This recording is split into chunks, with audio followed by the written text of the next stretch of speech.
My name is Matthew Walker. I am a professor of neuroscience and psychology at the University of California, Berkeley, and I am the author of the book, Why We Sleep. What are things that we can all do tonight and in the future to start getting better sleep?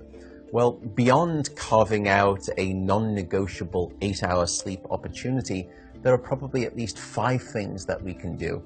The first is that we have to try and maintain regularity. And if there's one thing that you take away from this, it would be going to bed at the same time and waking up at the same time, no matter whether it's the weekday or the weekend. Even if you've had a bad night of sleep, still wake up at the same time of day and reset. The second thing is that we are a dark-deprived society in this modern era, and we need darkness in the evening to allow the release of a hormone called melatonin.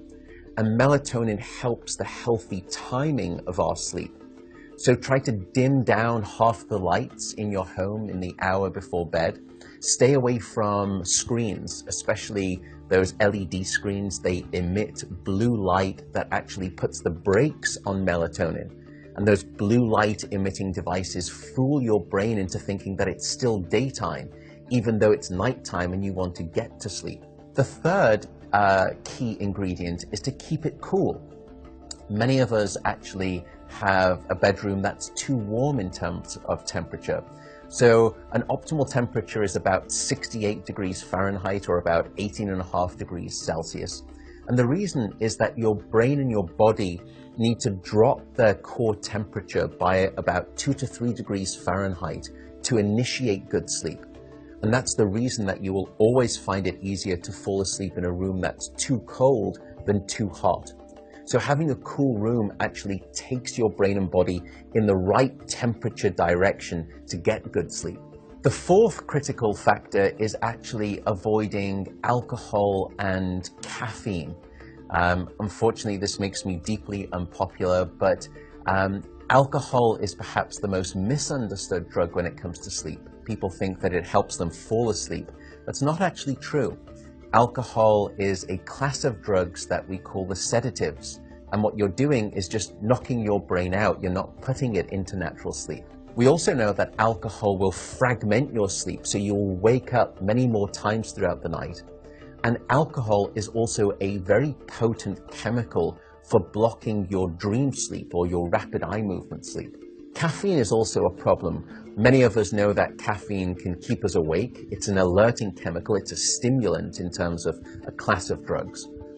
But few people know that even if you can have a cup of coffee after dinner and you fall asleep fine and maybe you stay asleep, the depth of the deep sleep that you have when there is caffeine within your brain isn't as deep as when you have abstained from that cup of coffee after dinner.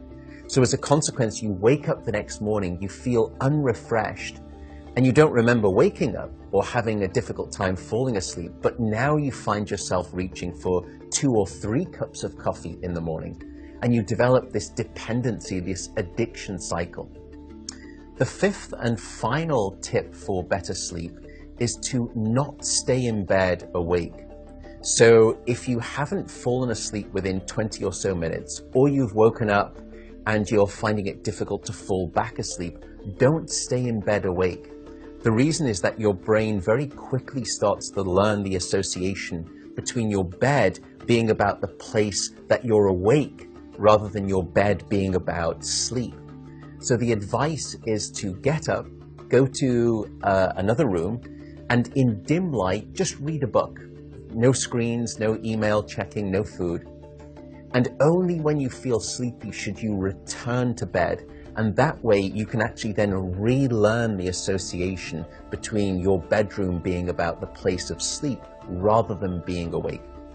I should also note that some people don't like the idea of getting up and going out to a different room if it's dark and they're warm in bed. An alternative is actually meditation. Meditation has been demonstrated in clinical trials to help people just relax the body, calm down the fight or flight branch of the nervous system that can happen when we wake up in the middle of the night and we have that Rolodex of anxiety thoughts. And by meditating, you can start to quiet the mind as well as the body, and that also helps you fall back asleep more easily.